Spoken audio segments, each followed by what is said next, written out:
दोस्तों, राम राम। भाग्य और कर्म एपिसोड आपने देखा। इसी एपिसोड से मिलती एक छोटी सी कहानी लेकर मैं आज आपके सम्मुख प्रस्तुत हुआ हूं। इस कहानी में भाग्य और कर्म को श्री हरि ने अपने श्रीमुख से बहुत सुंदर ढंग से बताया है। आप भी देखिए और इसका भाव समझिए। आइए शुरू करते हैं आज की कहानी। एक बार देवर्षि नारद वैकुंठ धाम गए। नारायण नारायण।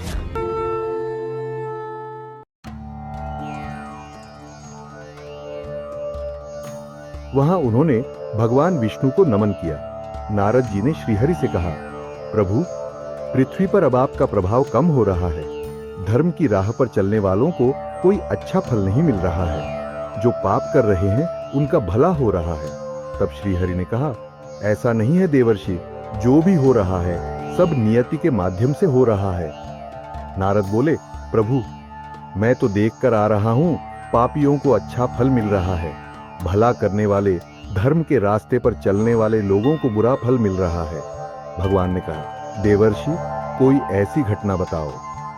नारद ने कहा, प्रभु, अभी एक जंगल से आ रहा हूं। वहां एक गाय दलदल में फंसी हुई थी। कोई उसे बचाने वाला नहीं था। तभी एक चोर उधर से गुजरा।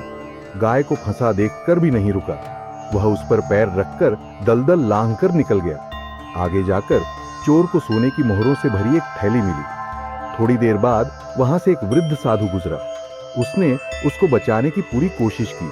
पूरे शरीर का जोर लगाकर उस गाय को बचा भी लिया। लेकिन मैंने देखा कि गाय को दलदल से निकालने के बाद वह साधु आगे गया तो एक गड्ढे में गिर गया।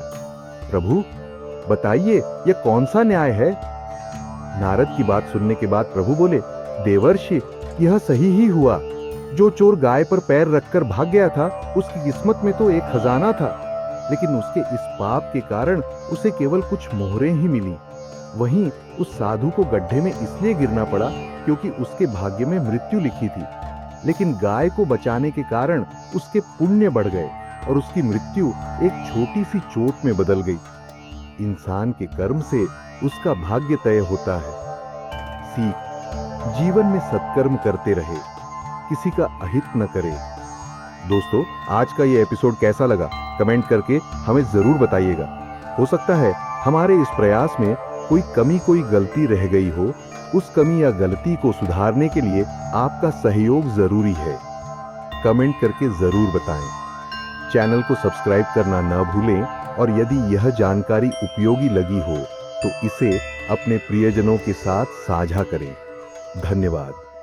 फिर मिलेंगे। राम राम।